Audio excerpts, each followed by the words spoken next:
안녕하세요. 저는 텍사스주 달리스에 거주하는 올리비아 워커라고 합니다. 저에게는 브리아나라는 딸이 한 명 있습니다. 브리아나는 어렸을 때 무척 착했지만 소심하고 친구들과 잘 어울리지 못하는 성격 때문에 초등학교 때 왕따를 당했어요. 그 당시 학교에서 대책위원회가 열릴 정도로 심하게 왕따를 당했고 아이가 학교를 옮겨달라고 울고 불고 애원할 만큼 힘들어해서 딸을 다른 곳으로 전학 보냈죠. 사립학교에서 왕따를 당했던 브리아나는 자유로운 분위기의 공립학교로 전학가자 어느 정도 안정을 찾는 듯 했습니다. 딸이 학교에서 따돌림을 당했을 때 저는 모든 대외 활동을 중단하고 딸에게만 신경 썼지만 남편의 사업 때문에 부부 동반 사교 모임에 참석할 일이 많아 언제까지 손 놓고 있을 수 없었습니다. 저는 아이가 괜찮아진 모습을 보이자 다시 활동을 시작했습니다. 그러나 괜찮아졌다는 판단은 저의 착각이었습니다. 브리아나는 어느 순간부터 좀 이상해졌습니다. 지나치게 짙은 화장을 하거나 노출이 심한 옷 아니면 망사 스타킹을 신고 미니스커트를 입는 등 만 13살밖에 안 된 어린 여자아이가 입기엔 너무 어른스러운 복장을 하곤 했죠. 그리고 한눈에 보기에도 불량한 아이들과 어울렸고 귀가 시간 또한 점점 늦어지기 시작했죠. 딸 술냄새를 풍기고 들어온 날 저희 부부는 브리아나와 크게 다투고 외출 금지를 선언했습니다. 그 뒤 한동안 얌전하게 생활하는 듯 보여 한 달 뒤에 저녁 식사 전에는 돌아온다는 조건으로 외출 금지를 풀었습니다. 시간은 흘러 사업상 잘 알고 지내던 분의 선상 파티에 초대받은 날, 저희 부부는 딸에게 오늘 들어오기 힘들 것 같다면서 어제처럼 늦게 자지 말라고 당부하고 나왔어요. 집에는 가정부도 있었고 제 동생도 와 있었기 때문에 이때만 해도 제 딸이 무슨 짓을 벌일 거라곤 상상도 못했습니다. 파티가 한창 진행 중인 9시쯤 전화를 걸어보니 여동생은 딸이 피곤하다면서 먼저 방에 들어가서 자고 있다고 말하더군요. 어제 새벽 2시쯤 잤다고 했으니 졸릴 만도 하다고 생각했기에 저는 그 뒤 남편과 함께 파티에 집중했습니다. 남편은 파티에서 만난 사업 관계자 중 한 명에게 대형 수주를 약속받았다면서 무척 기분이 좋아 보였어요. 저희 부부는 파티에서 새벽 1시까지 즐겁게 떠들다 객실로 돌아가 잠들었습니다. 제가 일어난 건 남편이 저를 흔들며 깨운 아침 8시 30분쯤이었습니다. 그는 다급한 얼굴로 빨리 갈 채비를 하라고 말했습니다. 제가 무슨 일이냐고 물어보자 브리아나가 사고를 쳤다고 말하더군요. 남편은 급한 상황이라 차로 타고 가면서 자세히 설명해주겠다고 말했습니다. 브리아나의 이름을 듣는 순간 잠이 순식간에 달아난 저는 화장도 제대로 하지 못한 채 옷만 챙겨 입고 바깥으로 나왔습니다. 남편은 브리아나가 파티가 열린 날 밤 고용인들과 여동생이 모두 잠든 밤 12시경 몰래 집을 나왔다고 말해줬습니다. 그런 다음 집 밖에서 기다리고 있던 친구들과 함께 학교 수영장 쪽으로 갔는데 그곳에는 아이들이 술을 가져와 자기들끼리 몰래 파티를 하고 있었어요. 파티는 새벽 5시가 넘어서까지 계속됐고 술에 만취한 아이들 사이에서 시비가 붙었습니다. 혈기왕성한 아이들은 격하게 몸싸움을 했고 기어이 한 명이 정신을 잃고 말았습니다. 기절한 아이는 병원에 실려갔고 당연히 학교에서는 난리가 났죠. 수영장에는 술과 담배는 물론 하얀 가루가 든 투명 봉지가 수영장 곳곳에 떨어져 있었다고 하더군요. 그 하얀 가루가 무엇인지는 여러분도 아마 짐작할 것입니다. 파티에 참석한 저희 딸은 3일의 정학 처분을 받았습니다. 그나마 기절했던 아이가 생명에 별 이상 없이 깨어났다는 점과 함께 제 딸에게는 약 성분은 검출되지 않아 정학 처분으로만 끝난 것이었습니다. 저는 딸이 태어나고 처음으로 그 아이의 뺨을 때리면서 울부짖었습니다. 어떻게 이렇게 엉망으로 살 수 있냐고요. 그 뒤 저는 딸을 학교에 보내지 않고 홈스쿨링을 시키면서 감시했습니다. 딸이 뭘 하는지 허튼 짓을 하지 않는지 지켜봤죠. 사교 모임을 다니던 것도 모두 중단했습니다. 남편 사업에 도움을 주고 말고를 떠나 자식이 이렇게 엉망이 됐는데 그깟 사교 모임이 중요하겠나요? 하지만 딸에 대한 의심이 지나쳤기에 저와 딸의 관계는 더욱 악화되고 말았죠. 브리아나는 저를 증오하기 시작했습니다. 저희 남편은 한번 상담을 받아보자고 했습니다. 왜 딸이 이렇게 됐는지를요? 2달간의 상담 끝에 저희는 브리아나의 모든 비행이 자신이 약해 보이지 않기 위해 저지른 것이라는 걸 알게 되었습니다.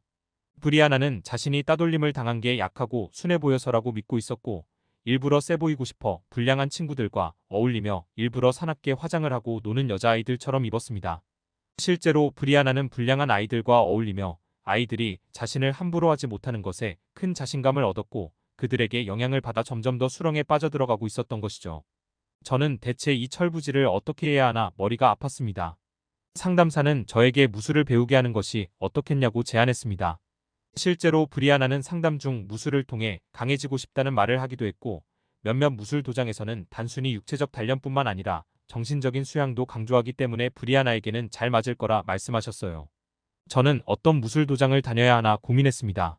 그때 제 지인 중 한 명이 한국인이 운영하는 태권도 도장을 추천하더군요. 자기 주변에 방황하던 자녀를 둔 부모들이 태권도장에 다니고 나서 큰 효과를 본 분들이 계시다고요. 귀가 솔깃해진 저는 그녀가 추천해준 태권도 도장에 브리아나를 등록했습니다. 브리아나는 처음에는 별로 좋아하지 않았습니다. 그녀가 다니고 싶었던 곳은 일본 무술을 배우는 가라테 도장이었거든요. 태권도장에 갔다 온 뒤 어땠냐고 물어보면 자긴 무술을 배우러 갔는데 무슨 어른에 대한 예의가 중요하다면서 인사하는 법을 가르치고 어린 아이들에게는 미술 수업을 가르쳐주거나 생일 파티를 열어주는 게 어이가 없었다고 합니다.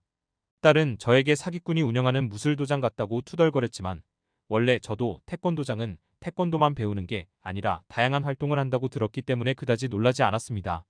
이렇듯 저희 딸은 첫 한 달간은 태권도장에 몹시 불만을 가지고 있었죠. 그런데 어느 순간부터 브리아나가 태권도장에 군말 없이 다니기 시작했습니다. 재밌었냐고 물어보면 짜증부터 내던 아이가 어느 순간부터 나쁘지 않았어 로 답변이 바뀌더니 석 달 뒤에는 드디어 재밌었다라는 답변이 나오기 시작했습니다. 아이의 변화는 이뿐만이 아니었습니다.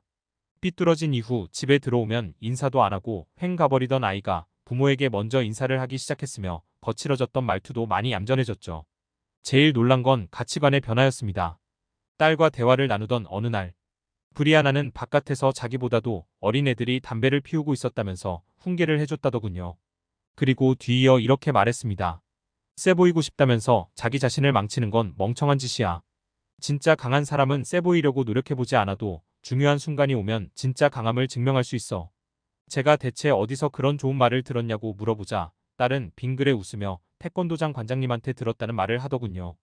아이는 더 이상 노출이 심한 옷을 입거나 짙은 화장을 하지 않았고 술과 담배도 모두 끊은 지 오래였습니다. 세 보이기 위해 불량해 보일 필요가 없다는 걸 깨달았기 때문이죠. 저는 이게 다 태권도장 덕분이란 생각이 들었고 도장에 직접 과일을 들고 직접 찾아가 감사함을 표했습니다. 인터넷을 찾아보니 한국에서는 누군가를 찾아가서 감사함을 표시할 때 과일이나 음료수 등을 들고 가는 일이 많다고 하더라고요. 태권도 관장 선생님은 깜짝 놀라며 뭐 이런 걸 가져오셨냐고 너무 감사하다고 말씀하셨습니다. 저는 되려 우리 딸을 정신 차리게 해줘서 감사하다고 이 정도는 별것도 아니라고 말씀드렸죠. 그러나 관장님의 표정은 편치 않아 보였습니다. 그러면서 저한테 갑자기 사죄해야 할 일이 있다면서 말씀하시더군요. 지금으로부터 몇 달 전, 그러니까 딸이 아직 태권도장에 다니기 싫다고 투덜거렸을 시절, 관장님께서는 사우스 달라스에 갔다가 페어파크 쪽에서 비명소리가 들리는 것을 듣고 차에서 내려 뛰어갔다고 합니다. 그리고 그곳에는 저희 딸이 괴한에게 손을 잡힌 상태였다고 합니다. 태권도 관장은 바로 달려가 괴한을 제압한 뒤 딸에게 달려가 괜찮냐고 물어봤습니다. 괴한은 어느새 일어나 도망가고 있었지만 관장님께서는 브리아나를 안전한 지역으로 데려가는 게 중요하다고 생각했기 때문에 딸을 데리고 다시 태권도장에 갔다고 합니다. 관장님께서는 대체 왜 내가 그런 위험한 곳에 있는 거냐고 물으셨습니다. 사우스 달라스는 달라스에서 치안이 안 좋기로 소문난 동네로 관장님도 평소 자기가 알고 지내던 지인의 일만 아니었어도 갈 일이 없다고 말씀하셨죠. 특히 페어파크는 사우스 달라스 쪽에서 유독 범죄율이 높은 곳이었습니다. 딸은 관장님한테 냅다 잘못했다고 말하면서 태권도장을 땡땡이 치고 바깥에서 놀다가 길을 잘못 들어 그곳까지 가게 됐다고 합니다. 그러면서 무릎을 꿇고 싹싹 빌면서 엄마가 알면 큰일 나니 한 번만 비밀로 해달라. 또 외출 금지를 당할지 모른다고 부탁했다고 합니다. 관장님은 울면서까지 애원하는 딸이 난감했고 결국 마지못해 알겠다고 약속하고 대신 절대 위험한 곳에 가지 않겠다는 다짐을 받았다고 합니다. 하지만 이렇게 부모님까지 찾아와서 감사하다고 말씀하시니 죄책감이 들었다고 솔직하게 털어놓게 되셨다고 말씀하셨다고 하더군요.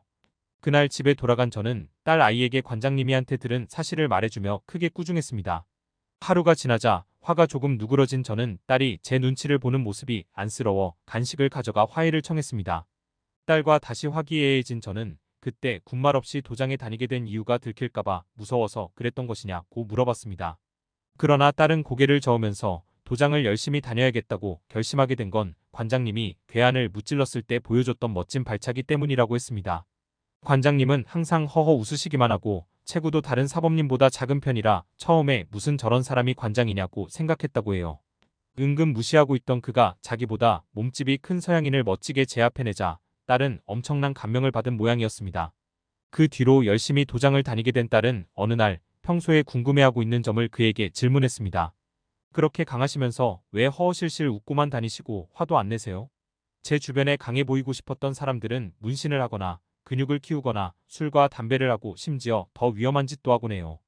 그러자 관장님은 세 보이고 싶다면서 자기 자신을 망치는 건 멍청한 짓이라면서 진짜 강한 사람은 남이 위험에 처한 중요한 순간에 진정한 강함을 보여주는 사람이라고 말씀하셨다고 해요. 그리고 딸은 관장님의 진짜 강함을 두 눈으로 목격한 사람이었기 때문에 그의 말이 무엇을 의미하는지 잘 이해하고 불량한 짓을 관두게 된 것입니다. 현재 우리 딸은 홈스쿨링을 끝내고 다시 학교로 돌아갔습니다. 이전과 달리 모범적으로 학교 생활을 하면서도 공경에 처한 사람들을 잘 도와줘 친구들은 예전보다 훨씬 많아졌죠. 우리 딸의 인생을 180도 바꿔준 태권도 관장님과 사범님들께 감사의 말씀을 올립니다.